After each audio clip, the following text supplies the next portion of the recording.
सोनी आपका बहुत बहुत स्वागत करती हूँ। और आज हम आपके सामने एक बार पुनः प्रस्तुत हुए हैं छठ पर्व के कार्यक्रम को लेकर के। और हमारी इस कार्यक्रम की सूत्रधार सरोज विनोदिया दीदी है। और आइए, दीपावली के दिन से छठे दिन छठ का पर्व मनाया जाता है, जिसमें सूर्य भगवान की उपासना का विधान है। सूर्य देवता का है अर्चन, जो करता जीवन का अर्जन, हे उसको शत शत नमन, जो दे हमें स्वस्थ जीवन। भगवान भास्कर सप्त श्वेत अश्वों पर है सवार, हम सभी के जीवन में ऊर्जा करते प्रदान। छठ शक्ति व्रती का है विधान, भारतीय संस्कृति में मातृशक्ति है महान। सर्व जीवन की सुख शांति समृद्धि के लिए करते हुए सूर्य देव को प्रणाम।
मैया तोर भक्ति अपार, करही क्षमा छठी मैया, भूल चूल गलती हमार। आप सभी को महापर्व की छठ की ढेरों बधाइयां। छठी माँ की कृपा आप सभी पर बनी है। छठ पर्व केवल पर्व ही नहीं, हम लोगों की असीम आस्था का भी प्रतीक है। इस पर्व में हम सबों के कुछ सपने होते हैं, जिसमें हम सब समाज और परिवार एक साथ मिलकर पूरा करने का प्रयास करते हैं। इस पर्व पर कोई तकरार या रार नहीं होनी चाहिए। खुशियों का त्योहार आया है, सूर्य देव से सब जगमगाया है। खेत खलिहान धन और धान, यूं ही बनी रहे हमारी शान। छठ पूजा की आपको शुभकामनाएं। जिस प्रकार दुर्गा पूजा, दीपावली आदि त्योहारों को हिंदुओं में धूमधाम से मनाया जाता है, उसी प्रकार छठ पूजा भी हिंदुओं का प्रमुख त्योहार है। लेकिन इस त्योहार का उत्साह और रौनक सबसे अधिक बिहार में देखने को मिलती है। छठ पूजा मुख्य रूप से सूर्य देव की उपासना का पर्व है। पौराणिक मान्यता के अनुसार छठ मैया सूर्य देवता की बहन है और कहा जाता है कि सूर्य देवता की उपासना से छठ मैया प्रसन्न होती हैं और घरों में सुख शांति और धन धान्य में संपन्नता लाती है।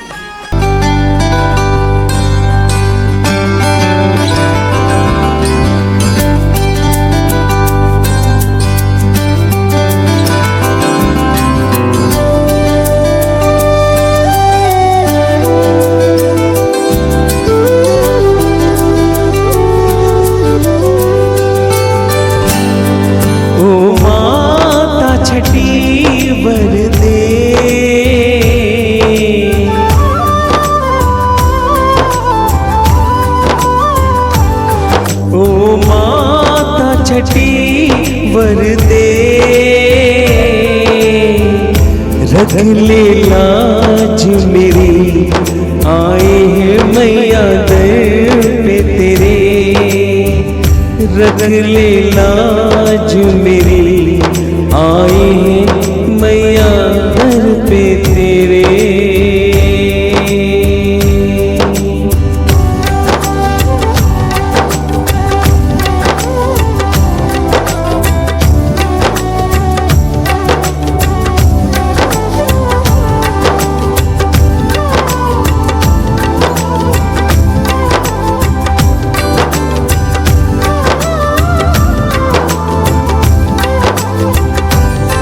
कहीं दिल न लगे मैया,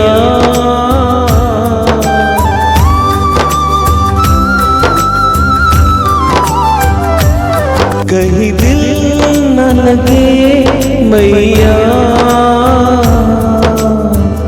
पार लगेगी दर से तेरे ही मेरी नैया।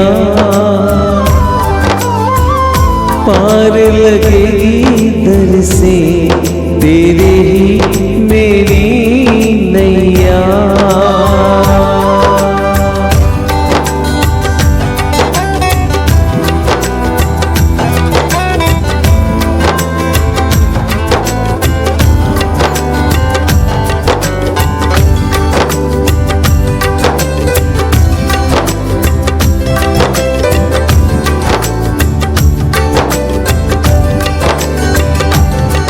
दुनिया की सुने तू ही,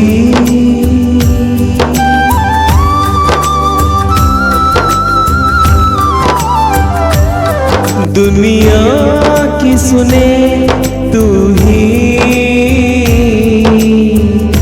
तुझसे आस मेरी क्यों जाऊं मैं और कहीं।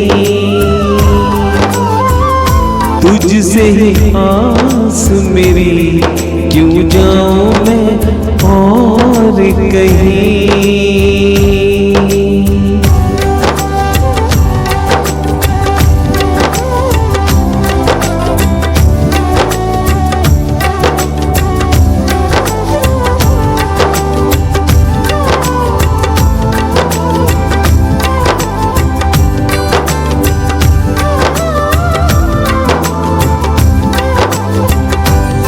सर पर डाला रख कर,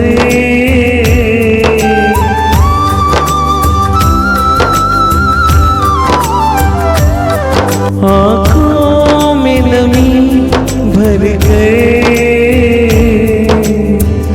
तुझसे प्रीत लगा जाएगा कोई और किधर। तुझसे प्रीत लगा जाएगा कोई और किधर।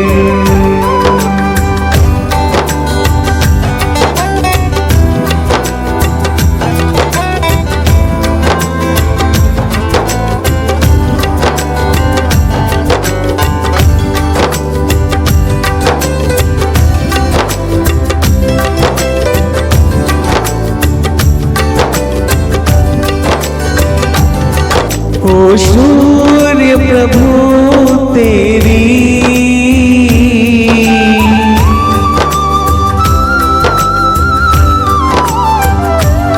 सब पर यूं कृपा बरसे। उजियारे से तेरे हर मन हर दम दम के। उजियारे से तेरे हर मन हर दम दम के।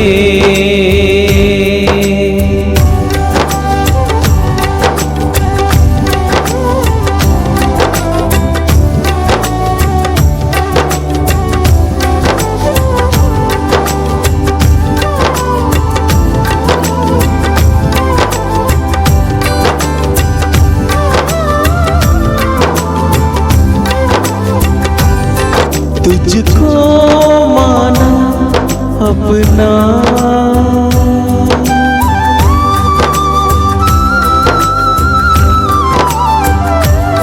कर दे पूरा सपना। मधुर भूले न कभी छठी मैया तेरा नाम जपना। मधुर भूले न कभी छठी मैया तेरा नाम जपना। ओ माता छठी वरदे रख ले लाज मेरी। आए हैं मैया दर पे तेरे। रख ले लाज मेरी। आए हैं मैया दर पे तेरे। आए हैं मैया दर पे तेरे। एक मान्यता के अनुसार छठ पर्व की शुरुआत महाभारत काल में हुई थी और इसी की शुरुआत सबसे पहले सूर्य पुत्र कर्ण ने सूर्य की पूजा करते से की थी। कर्ण भगवान सूर्य के परम भक्त थे। वे घंटों कमर तक के पानी में खड़े होकर सूर्य को अर्घ्य देते थे और सूर्य मंत्र का जाप करते हुए अर्घ्य देते थे।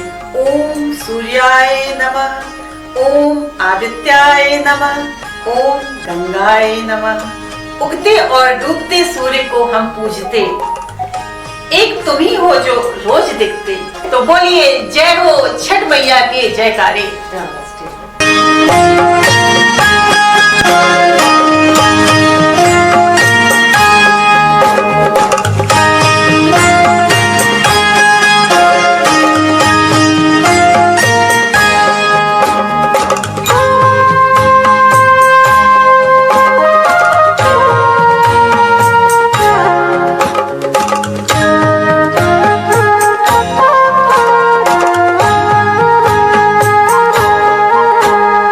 साचे ही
पूजा का पहला दिन प्रति संध्याकालीन सूर्य भगवान को अर्घ्य देती है। इस दिन छठ व्रत को धारण करने वाली किसी नदी व तालाब में स्नान करने व छठ व्रत का संकल्प लेते हैं। इसके बाद कद्दू, चने की सब्जी, चावल, सरसों का साग खाते हैं। इसके अगले दिन खरना करते हैं। खरना में व्रती पूरे दिन निराहार रहकर शाम में मिट्टी के चूल्हे पर गुड़ चावल की खीर पूरी बनाकर छठ मैया को भोग लगाते हैं। इसी प्रसाद को खाकर व्रती छठ व्रत समाप्त होने तक निराहार रहकर व्रत का पालन करते हैं। खरना के अगले दिन अस्तगामी सूर्य को नदी तालाब के किनारे अर्घ्य दिया जाता है। इसे पहला अर्घ्य कहा जाता है। अर्घ्य के दौरान नदी तट पर बांस की बनी टोकरी में मौसमी फल, मिठाई और प्रसाद में ठेकुआ, गन्ना, केले, नारियल, नींबू, चावल और लड्डू रखे जाते हैं। इस टोकरी को लोग सिर पर डालकर नदी तट पर ले जाते हैं और साथ में गाना भी गाते जाते हैं।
अब आगे इनके हाथों में जल पात्र, दीप, अगरबत्ती होती है।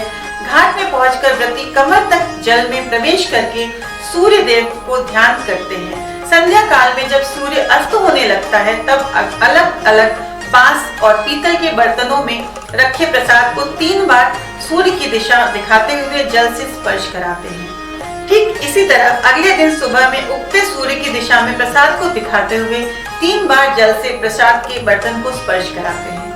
परिवार के लोग प्रसाद पर कच्चा दूध अर्पित करते हैं। व्रत समाप्त होने के बाद व्रती लोग छठ मैया की कथा सुनते हैं और पानी में भिगोए हुए केराव को प्रसाद के तौर पर बांटते हैं। इसकी एक कथा भी है जो इस प्रकार है। पौराणिक कथाओं के अनुसार राजा प्रियंवत ने संतान थे। उन्होंने महर्षि कश्यप से इसके बारे में बातें की। तब महर्षि ने संतान प्राप्ति के लिए यज्ञ कराया और यज्ञ की आहुति के लिए खीर बनाई गई। राजा की पत्नी मालिनी को खीर खाने के लिए दी गई, जिससे उन्हें एक पुत्र की प्राप्ति हुई। लेकिन वह पुत्र मरा हुआ पैदा हुआ और राजा दुखी मन से शमशान पहुंचे और पुत्र वियोग में प्राण त्यागने लगे। उसी वक्त भगवान की मानस पुत्री देवसेना प्रकट हुई और राजा से उनकी पूजा और दूसरों को भी उनकी पूजा के लिए प्रेरित करने को कहा। ये पूजा कार्तिक षष्ठी को हुई थी। तभी से छठ पूजा होती है। राजा प्रियवंत ने पुत्र प्राप्ति के लिए छठ पूजा की थी। पौराणिक मान्यताओं के अनुसार जब राम सीता अयोध्या लौटे थे, रावण वध के पाप से मुक्त होने के लिए छठ व्रत किया था।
रख ले लाज मेरी, आए हैं मैया दर पे तेरे, रख ले लाज मेरी, आए हैं